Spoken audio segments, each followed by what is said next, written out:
En las entrañas de Madrid, en una mañana aparentemente común de abril de 2025, la rutina de la ciudad se vio sacudida por un arresto silencioso. Entre transeúntes que no sospechaban nada, agentes de la Policía Nacional se acercaron a un hombre robusto, de mirada fría y andar calculado. Su nombre real casi no importaba. En el mundo subterráneo donde se movía, todos lo conocían por sus alias: Antonio, el pirata. Detrás de su apariencia anodina se escondía una vida dedicada al negocio más oscuro y peligroso de todos: el tráfico internacional de armas. Durante más de 25 años, Antonio había tejido una red tan extensa como invisible. Desde Bulgaria hasta África, pasando por Europa Occidental, cada paso suyo estaba marcado por sobornos, documentos falsificados y encuentros secretos con compradores dispuestos a pagar fortunas por instrumentos de guerra. A lo largo de los años, logró permanecer en las sombras, intocable, como un fantasma que cruzaba fronteras con maletas repletas de contratos y promesas de destrucción.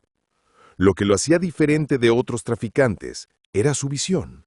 No vendía simplemente rifles o municiones. Antonio ofrecía un arsenal completo: misiles tierra-aire, sistemas antiaéreos, minas, drones, granadas de fragmentación y hasta vehículos blindados.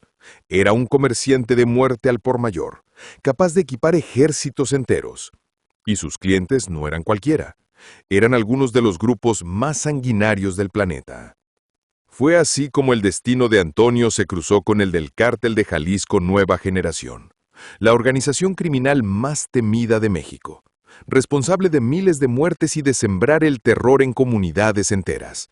El cártel necesitaba blindar sus operaciones de narcotráfico con armamento militar, y Antonio parecía el socio perfecto: discreto, conectado y con acceso a armas que podían cambiar el equilibrio de poder en la guerra contra el narco.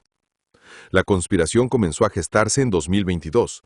Reuniones discretas en hoteles de Ciudad del Cabo, llamadas codificadas, transferencias bancarias disfrazadas de negocios legales, documentos oficiales de Tanzania y Uganda falsificados, certificados que decían que las armas iban dirigidas a ejércitos africanos, cuando en realidad tenían un destino muy distinto: las manos del Cártel de Jalisco Nueva Generación.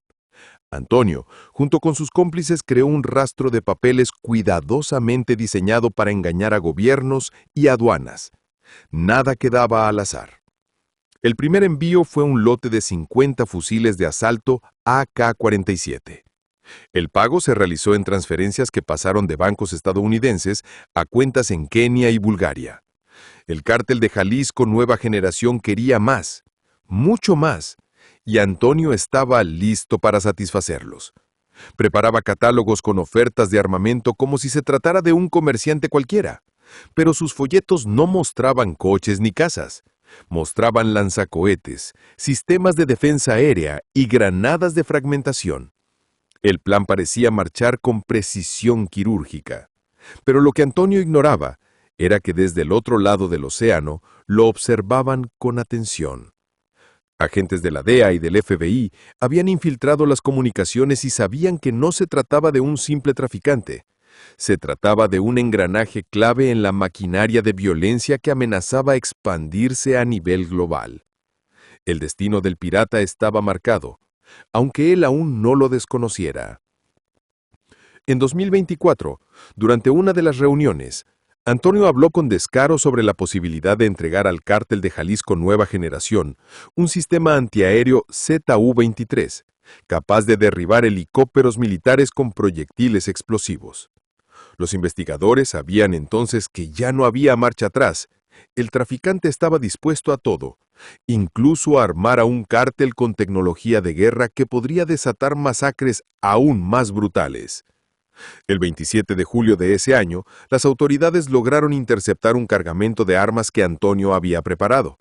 Entre los lotes incautados estaban los fusiles AK-47, municiones y accesorios militares. Aún así, el pirata no se detuvo. Continuaba planeando operaciones multimillonarias, estimadas en más de 50 millones de euros. El negocio era demasiado grande para abandonar. Pero Madrid sería su última parada. Interpol lanzó la alerta roja, y el 8 de abril de 2025 fue detenido por agentes españoles. Su extradición fue reclamada de inmediato por Estados Unidos, que lo acusaba de conspirar para traficar drogas, armas y colaborar con una organización terrorista extranjera. Los cargos eran demoledores: cadena perpetua por narcotráfico, conspiración armada y apoyo a terroristas. En su defensa, Antonio intentó alegar que había sido víctima de un montaje, que agentes encubiertos lo habían provocado a delinquir. Pero los documentos, las transferencias bancarias y los correos cifrados contaban otra historia. Una historia de años de conspiración, de armas que viajaban ocultas bajo falsas banderas, de reuniones en la sombra y de millones de dólares que fluían como sangre en un cuerpo corrupto. La Audiencia Nacional Española decidió conceder su extradición, aunque con una condición: que en Estados Unidos se le garantizara que una cadena perpetua no significara morir entre rejas sin esperanza de revisión. Mientras tanto, el pirata aguarda en una celda madrileña, con la incertidumbre de saber que pronto podría enfrentarse a un juicio donde no habrá escapatoria. El caso deja preguntas que helarían a cualquiera. ¿Cuántas armas logró colocar antes de ser capturado? ¿Cuántos contactos siguen activos en África y Europa? ¿Y cuántos más, invisibles en las sombras, continúan alimentando a cárteles con el poder de la guerra?